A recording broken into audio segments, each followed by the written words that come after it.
Intro. I've been introduced to the world of single-player RPGs with titles like Gothic and Morrowind. Over the years, I've been watching the genre develop and grow in popularity. Along the way, I started noticing trends towards design choices that I don't really understand. I thought I was just falling out of the genre or gaming overall, but then I played a mod for Gothic 2. The Chronicles of Myrthana, Archolos. After completing it, I was left with some thoughts that I'd like to share. The games I'll mention are examples. No game is objectively good or bad. These are my own opinions. I don't intend to offend or attack any game developer. Their jobs are already hard enough. Design or non-design. Many of the design choices that went into the original Gothic were developed by Piranha Bytes from scratch. Because of the limitations of the time, once the first alpha builds were created, it was relatively easy to iterate upon them. New assets, such as 3D models, animations, and textures, could be created and discarded as needed to achieve a satisfying balance of art direction, gameplay, and storytelling. One of the same studio's newer titles, Elex, builds on a lot of the base work that, to be fair, has consistently proven itself over the last 2 decades. However, both new and returning players are expecting ease of access and graphical fidelity they have grown used to through different games. Modern games don't just look better due to increased processing power and improved software. More work and time has to be invested to create increasingly complex assets, UIs, and gameplay mechanics. The trend towards ever-growing open worlds scales this problem further. To meet expectations and deadlines, it often seems like studios are rushing towards a minimum viable product, where tasks like polishing, quality assurance, and sometimes even balancing are pushed back until after the intended release date.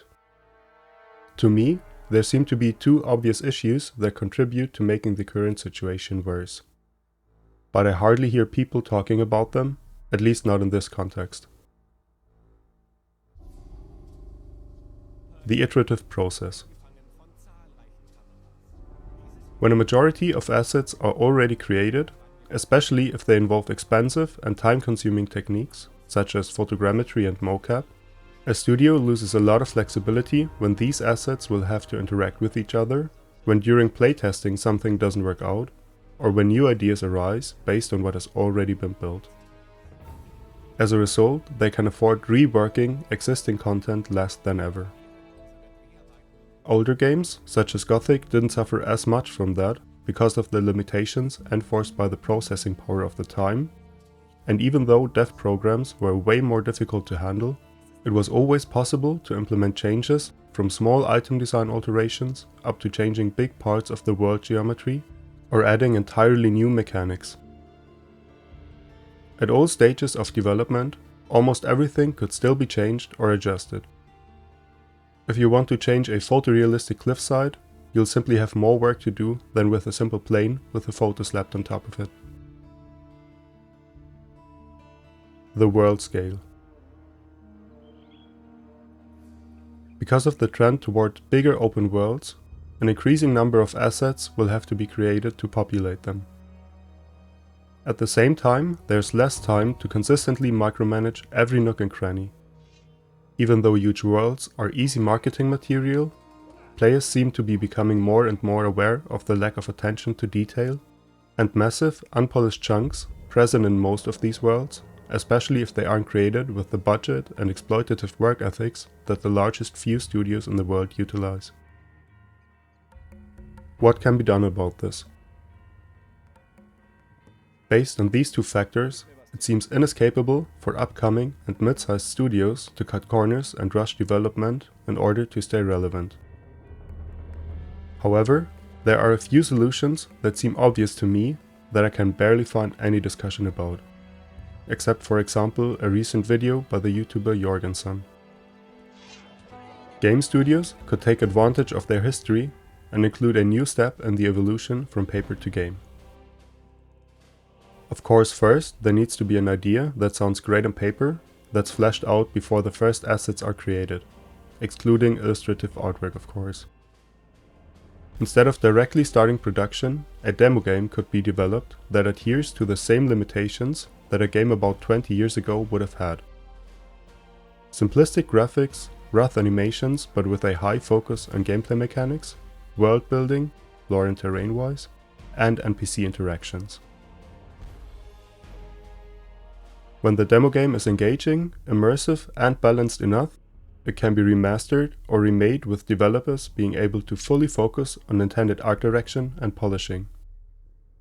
While this wouldn't necessarily guarantee massive time saves, this approach could help making development times more predictable instead of forcing studios into uncomfortable decisions late into development. I'm surely not the first one to have this idea, but I've recently watched a documentary by Raycevick about Metro Exodus, in which he explains that a lot of work had to be discarded when the team was close to finishing certain parts of the game, because everything didn't quite come together as intended. Games, like The Vanishing of Ethan Carter, prove that focusing on a small world can help creating a great experience. Back when Elex was first announced as a mix of medieval fantasy and sci-fi, it was this game's overgrown urban aesthetics that immediately sprung to my mind, fueled by the fact that the first Gothic games used to opt for a photorealism-like look, instead of the hand-drawn textures that lend a lot of modern titles a quite cartoonish look.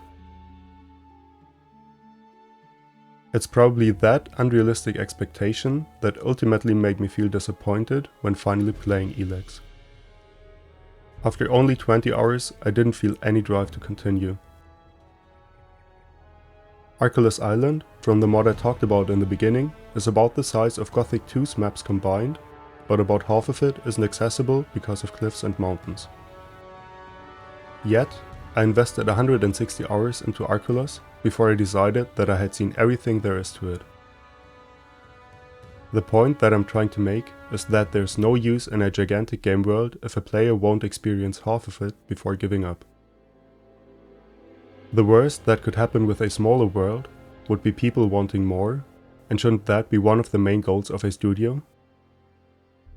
I wholeheartedly understand that most modern studios won't want to embrace older graphic styles, but they could still utilize them to help constructing better titles in the future.